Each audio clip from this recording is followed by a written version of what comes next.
Hello, and welcome to another episode of Meet the Author Live from book publisher New Degree Press. I'm your host, John Saunders. NDP, New Degree Press, is part of Manuscripts Inc. This is a book coaching and publishing enterprise that has published now authors from 6 continents and ranked 293rd on the Inc. 5000 list. This is the fastest growing publicly held companies in America. And we are soon to start a new cohort this fall, October 2022. We're very excited about that. So if you think you have a book in you, want to start or accelerate a movement you're thinking about in the next 12 to 15 months, visit creator.institute now. As I said, comprehensive coaching program that will take you from idea to published book, not just a published book, but published like a second time author, which includes audience creation and activation. Really, really important. So Meet the Author Live is an opportunity to learn everything there is to know valuable about the author. And we can answer any questions we have live in the chat. So please, as we're finishing up the intro here, please drop in the chat where you're joining us from. And if you have any questions for Nate or myself, please throw them in there. We'll certainly get to them as we go through the episode. But today is a very special episode. As I said, I have with me an NDP alumni author, Nate Andorsky. We'll chat about his May 2020 book, Decoding the Why, and talk about his many entrepreneurial adventures. In fact, he's got a new one just out of the gate. But Nate is a serial entrepreneur who uses behavioral science to build digital strategies and technology for today's most innovative companies and nonprofits. As the CEO or soon to be formerly CEO of Creative Science and starting your new venture, he's led a team focused on a mission. He's also a frequent international speaker, has been featured in Forbes, Inc. magazine, Huffington Post, and his team has earned many accolades from Fast Company and top10nonprofits.com. Nate, great to see you. Thanks for jumping on Meet the Author Live today. Awesome. Thanks for having me. This is my first LinkedIn Live, so I'm stoked. Awesome. They're always a lot of fun, well, at least for me. So just a real quick nugget about people, like how did a book even enter your radar screen? Buddy, this is crazy, right? You were working, you're building a business, and suddenly you decided to write a book. What was that like for you? Yeah, so I've known Eric for a bit now, and this is about 2 years ago. And like at some point in the next, 10 or 15 years, I had thought like, yeah, sure, maybe I'll write a book at some point. And he actually reached out to me. He said, hey, listen, I just launched this program. We're looking for a first or second round of authors to go through it. And I had this voice in the back of my head, which is my mom. And she's always been like, when I was young, she's like, when an opportunity arises, just take advantage of it. And that's kind of what went through my head. I said, listen, like nothing bad's going to come out of this. If anything, there's going to something good, like might as well jump in and see what it's about. So I just decided to say, yeah, I'm game to go ahead and do this. And that's how my journey got started. Shout out to moms. I love that. That makes me think of one of my favorite quotes from Andy Grove, the guy who started Intel, right? Built it into the behemoth that it was. And he said, there's 2 kinds of people in this world, people that recognize opportunities and take advantage of them, and people that don't. So There you go. Right. Mom's channeling a little Andy Grove there. Maybe Andy Grove was channeling her. Right. I love that. So Eric Custer, of course, the founder of Manuscripts Inc. and this enterprise. Wow. So Decoding the Why, how did you even think about writing a book about behavioral science? How did that hit your radar? Yeah, so my company had been doing some work with behavioral science for the last, I would say, 2 years or so. So I thought coming into this program that I wanted to write something related to behavioral science. I've always been fascinated with what drives human behavior. My background is in technology and entrepreneurship. So I was looking at something that would live at the intersection of the two. And then furthermore, it was also aligned with a lot of the work that my company was doing too. So it was a personal interest of mine that I wanted to explore. And it was also a business priority, I would say, for the company. That's really interesting. And so you found or created the time to make this book a reality. How did you fit it into your life? It's interesting that you asked that because you often find you actually have more time than you think. And when you say you don't have enough time to do something, it's because it's not actually a priority. So I made it a priority. And the way that the program is run is it's a cohort model, right? So there's a lot of sort of like buddy system going on. And I think what I tried to do that worked really well was not get overwhelmed by the idea of writing the entire book, but say, listen, this weekend, I'm going to sit down and I'm just going to write 2,000 words, right? Taking that big goal and making it chunkable and making sure that I was making progress along the way. And that's part of the journey, right? Like nobody sits down and writes a book from beginning to end. Right. And certainly this model is not about going off to that cabin in the woods for 6 months to do it. It's this cohort model. It's piecing it together. And what we like to say is building chapters, not writing them, because it's very difficult to write a chapter, but if you know the framework, the structure, you can build it and then modify it if you need to much more easily. I love this concept around priority as well. And we do have a lot more time than we think, right? Like how many subscribers does Netflix have, right? Right. So you've got this book out there a couple of months now. How would you say it, to what degree did it impact your business? A couple different ways. So first and foremost, there are some notable deals that we landed because of the book. A Fortune 50 company, actually. So it's been a great business development lead gen tool for me. And a benefit of writing the book that I didn't expect when I started out on my journey was it's given me the ability to articulate in my head these different concepts and theories in a clear, concise manner to other people that may not be familiar with this type of work. Because if you have to write something, you have to teach it, you have to really understand it in and out, and it really forces you to go through that process of being able to construct the idea in your head, but speak about it in a way that other people can understand. And what's interesting about that thought, and I appreciate that context, is that, right, sometimes we think it's so clear, we might even write it down and think, oh, it's still very clear. But then this process, of course, has a professional editor sitting there alongside of you saying, Nate, what are you talking about here? This doesn't make any sense to me, right? So then you have to modify it. And sometimes that could be hard. I know there were a couple of times I was thinking, this editor doesn't know what they're talking about. And then I read it 3 more times and realized, oh, yeah, when I wrote my book, I'm like, this is a bit of a mess. I need to clean this up a bit. That is fantastic. And so now Creative Sciences, you've been around, almost a decade? Is that right? Yeah, 2013. So coming up on a decade. Wow. And now you've launched a new company just recently, Effectual Ventures? Correct. What is Effectual Ventures about? Yeah, so it's a venture studio, and we work with the early stage startups, helping them find and accelerate product market fit. So a lot of tech companies that are between the seed round and the Series A, we come in and do a lot of qualitative and quantitative research to better understand their users, and then put a bunch of concepts in market, test and see what actually has traction, and then build from there. To what degree were you able to take your knowledge from Creative Sciences to build this out, or are they totally different? They are related. So Creative Science does a lot of different type of work. We work on some products, we work with some tech startups, but we also do websites, we work with nonprofits, and we do portals, we do branding. So it's some of the work that Creative Science was doing, but really narrowing in on a specific piece of it, something that I personally get a lot of enjoyment out of. So it is tangentially related, but not directly related. That is really interesting. So continue to learn, continue to grow, a serial entrepreneur, and what I would argue, lifelong learner from the interactions we've all had, that you and I have had together. That is so awesome to hear. So what are your big goals for 2022? Before we dive into the rapid fire questions, my favorite part, and remind everybody or let everyone know that your podcast with the creator community, which we did a couple weeks ago, launched today. But what are the big goals for 2022, Nate, and beyond? So getting the venture studio off the ground. The model is such that our services, part of the way that our services are structured is service for equity. So we actually, in some of the companies that we work with, will take equity. So there's a stake in us, and our goals are aligned in terms of actually growing the company. So getting the venture studio off the ground, working with some really interesting companies. And that's probably my big goal for 2022 is just getting this thing up and running right now. So let me make sure I heard you correctly. You're getting equity in their organization, or these organizations are getting equity in yours? In their organization. So we'll come on for like a 3-month engagement, and as part of the deal, we will provide to certain companies a heavily reduced fee in exchange for equity in the company.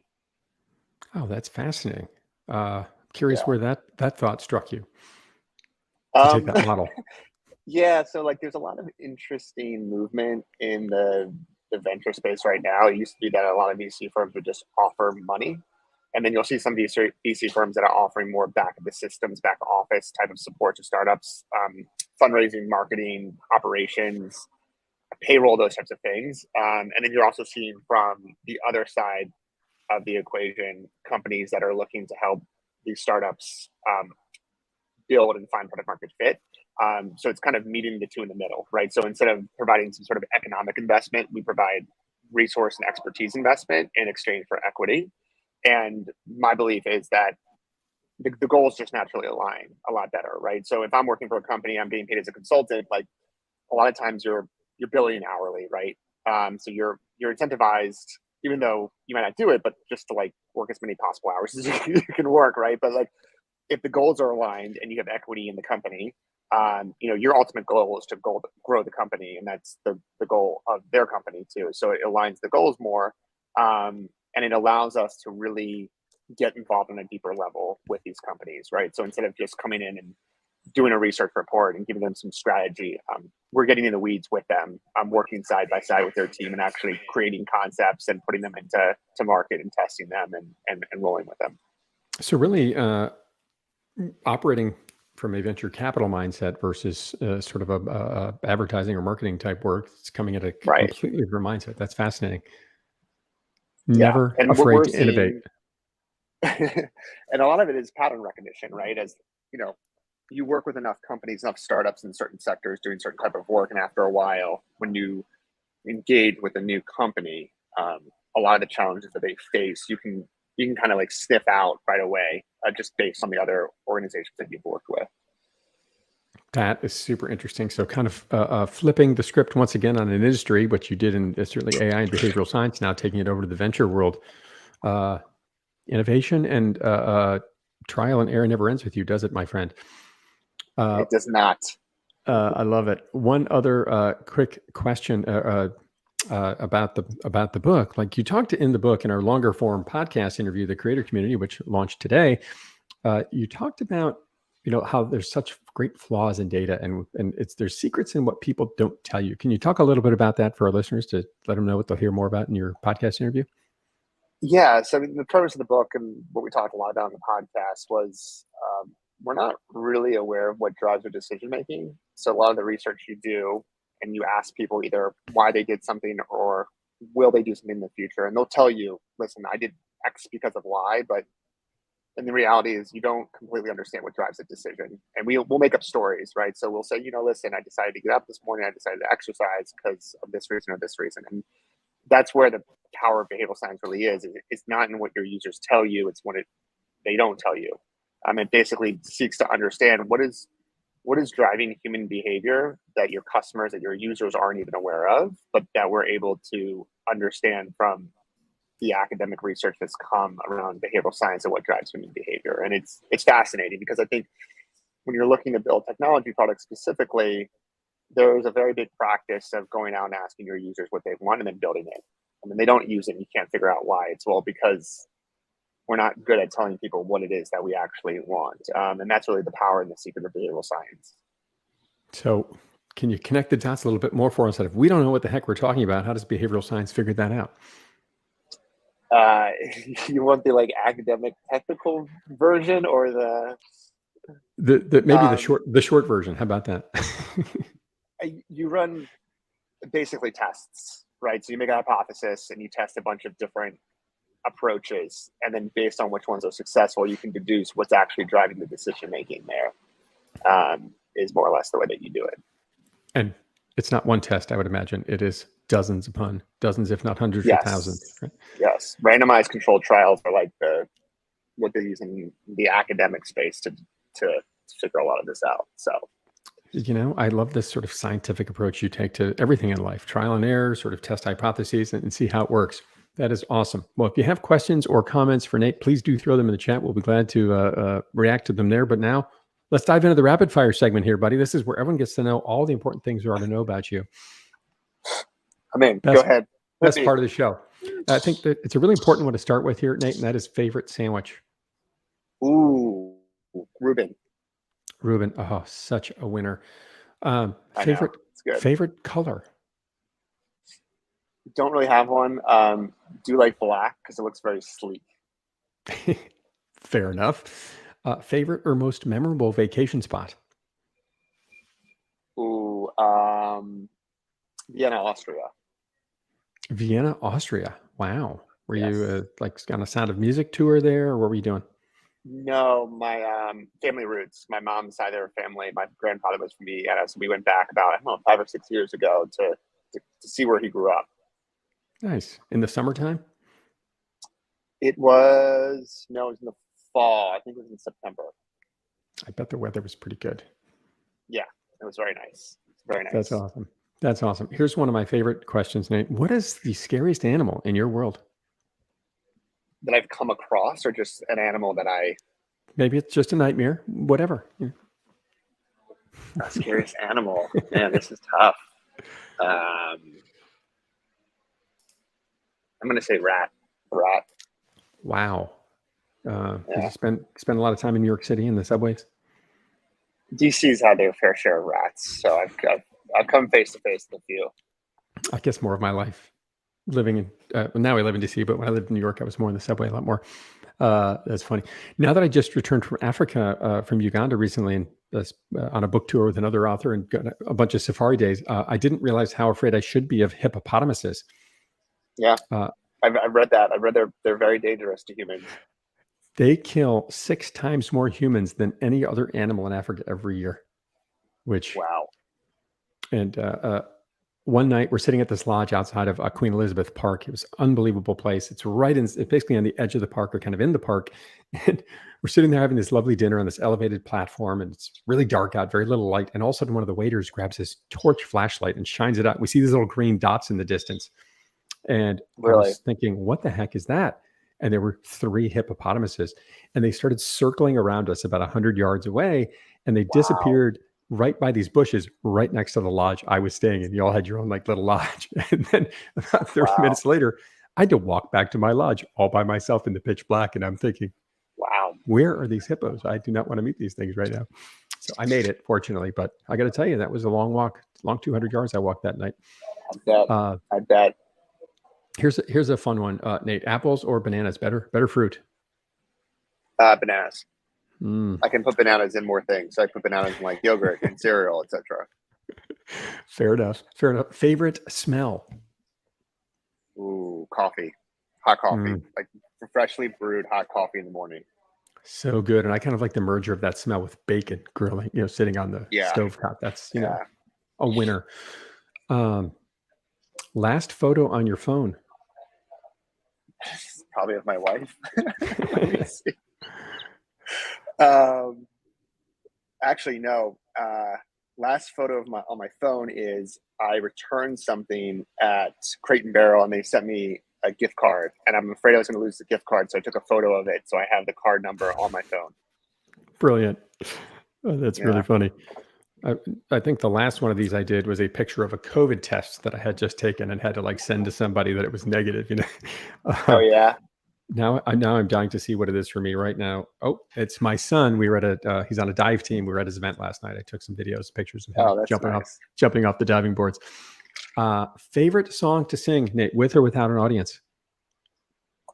Billy Joel, Vienna. Oh, bringing the family story right back. Beautiful. Right. What is one thing you own that you really need to throw out?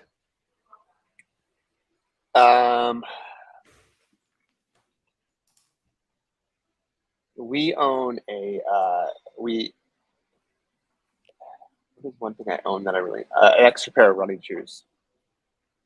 Extra pair of running shoes. Yeah.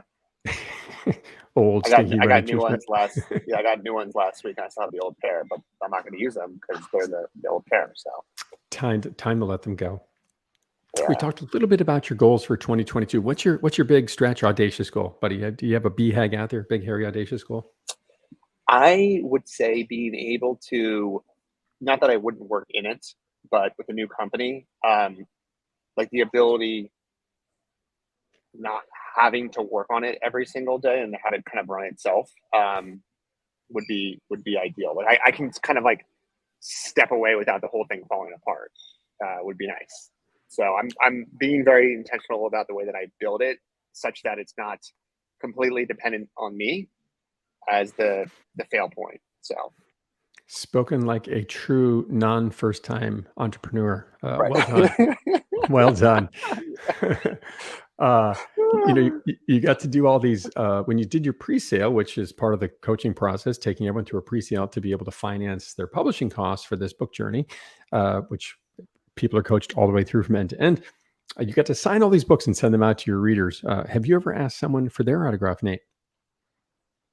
I don't think so.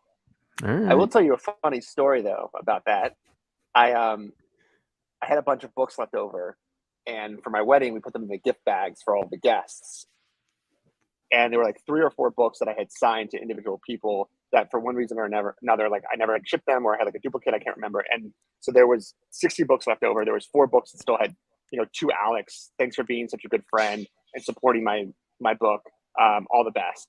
And I didn't realize they were signed, and I put them in bags. So like my family and friends got a book that was assigned to somebody else that was randomly in their bag, and it was funny. The lesson is, if you're going to give away books, make sure you didn't sign them away to somebody else before you give them away. Right. Make sure as soon as you sign them, get them delivered as quickly as you can. That's really funny. I had this one moment in my life where I was working for a Wall Street company, and we hired Cal Ripken to do some events for us, and kind of little appearance things and talks. And because I was hosting this one event, I got to spend some time with Cal Ripken in like the green room before this event went on. And I'm like the farthest thing from a baseball fan. And so I knew him and I knew his story, but like, so I got to sit along with this guy for like 20, 30 minutes and ask him all kinds of questions and stuff. And then then some more people got let in, and everyone's like, can you sign this? Can you sign this? Can you sign that? And I was like, now I feel like a jerk. I didn't like ask this guy. It's like, I didn't ask him for his signature. It was kind of funny moment. But he was a very gracious guest, and really fun to meet him. Good. This next question is one that I actually asked him that day. Nate, if you weren't doing this work and being a serial entrepreneur and helping people with their ventures and behavioral science, what do you think you'd be doing? Can I say, I don't know. I really enjoy what I do day to day. So I don't know. I think if I didn't have this job or this company, I would probably gravitate back to the work in some capacity, in some way. So in behavioral science. Yeah, behavioral science, or working on product design, or working with startups. I like really messy, undefined, abstract problems and trying to make sense of them. Interesting. Like taking all this divergence and pulling it together. Is that what I'm hearing? Yeah, exactly. Making sense of things that don't seem to make sense. It's a good tagline. I should use that. Right? Patent pending. Where do you think that mindset came from? That's interesting. Somebody asked me this a couple of months ago. I think that a lot of entrepreneurs have just a very curious nature, and I think that's what drives a lot of entrepreneurs. And my grandfather, who was actually from Vienna, he was an inventor. He actually invented the tweezers, and I think a lot of my entrepreneurial tendencies, I think some of them are genetic, and I get them from that lineage, that side of the family, of just this general curiosity of how things work and how you can make them work better. Your grandfather literally invented the tweezers? Yes, and he also invented a number of the first hair dryers. So Clairol's son of a gun. He was the inventor of that, and he had like 50 or 60 different patents. He worked for Clairol, so a lot of innovation was involved in inventing the coffee filter too. So, how did this all this self-care product story not come out in our podcast interview? That's unbelievable. We missed on that. Clearly had an influence on you and how you approach life. Because it was all about me, John. That's why. Is that what it was? We're slowly undoing that here today, I think. That's so funny. The tweezers, really interesting. What would you say is you got a number of great quotes for your book? Is there a favorite you might want to, or a favorite person who gave you a quote for your book you might want to share? Yeah, Rory Sutherland blurbed the book. You want me to read it? If you have it handy. I do. For a reference, he works at Ogilvy. He's a big behavioral science person in the field. In this fabulous book, Andorsky explains the often invisible yet powerful forces uncovered by behavioral science, which may be the last great hope of transformation in a business world which finds itself ever more deeply stuck in the same rut. Wow. Well done, Rory. Really got a handle on what you had, what you wrote about, and the story and the business you built. Incredible. When you think back to this writing journey, Nate, I know it was a couple of years ago now, but what would you say stands out to you most about it? What was the most sort of unique moment for you as going through that kind of 11, 12-month process of getting the book out, idea to book? I think the point in which I was like, holy, I don't know if I can curse on this thing, like, holy like I'm gonna make it. I'm gonna write a book. And there's a point in the journey where like before you finish, but you're like close enough. You're like, oh wow, it's like this is actually gonna happen. I think it was a really cool moment for me, and I think it was like when I hit like sort of like the 25,000 word mark, and I had like 25,000 words. I didn't have a book. I had like 25,000 words in a document that was like pretty messy, but I was like, if I can get here, I can probably finish this thing. So Yeah, I've climbed a whole bunch of this mountain, and that's part of the process, right? It's right, about, we always talk about building a book, not writing a book, and it's building the frameworks and lining it up so you can right. create this modular format. That is awesome. So looking back now, it's been, 2.5, almost 3 years, your book's been out. What's the best part about being an author? Saying you wrote a book. I was at Pretty cool, right? an event last night, yeah, and I was telling people about my new company and such, and I was like, oh yeah, and actually somebody there works at a startup. He's the founder of a startup and was talking to me about his product and how he's using some behavioral science principles about it, and started lecturing me on what behavioral science was. And I said, I wrote the book on it. But I think just I find it very satisfying when I meet other people that are just interested in the topic in general, and we can talk about the behavioral science and product design period. So, and I think it's also really cool that this is something that I'm going to have forever. And listen, my kids and my grandkids and my great grandkids will be able to read it. Probably by that point, it's going to be hopefully out of date. But it's something that will sort of live on outside of my existence. One of the many pieces of your great legacy that's still being written. A couple of months ago, my 8-year-old son comes up to me at breakfast one morning and he looks at me and he said, my book's called The Optimizer. And he goes, Dad, why did you write The Optimizer? And I was like, I didn't even know you knew the title of it or would remember it. It was really kind of a fun moment. We had a little fun chat about that. So, That's Nate, so funny. Right? What would you say to people listening in here that are thinking about writing a book? What would you tell those folks? Just do it. Just don't think about like writing a book. Just think about like signing up and making the first step towards writing a book. You won't regret it. It's got so many benefits, whether it's you're looking to grow a business, it's a personal project, you're just looking to explore what it means to write a book, you're looking to learn a lot more about a specific subject or area. By far one of the best experiences I've ever had. I really appreciate you saying this, talking about it from a lens of learning, right? So many people come into the program and think, oh, I've got this great book to write. And then 12 months later, they realize, oh my gosh, I didn't know how much I didn't know about the subject I was chasing after. And it's the process that you're taken through and the coaching and the guidance, which is really fun. And Kenneth Joyner totally agrees with you. Thank you for that note, Kenneth, in the notes there. And yeah, it is such a journey of learning. You have your sort of idea that you want to put out to the world, but part of the process is refining it, fine tuning it, learning a lot more, and bring it all together in a cohesive argument to tell your story, and then fill it with stories, right? Which you did a great job of. Mm-hmm. So last question here, buddy. And if anyone else has any other thoughts or comments, throw them in the chat. We're going to wrap up here in just a minute. How would you describe your journey in 5 words, entrepreneurial and or author? Doesn't have to be a sentence. 5 words. 5 words.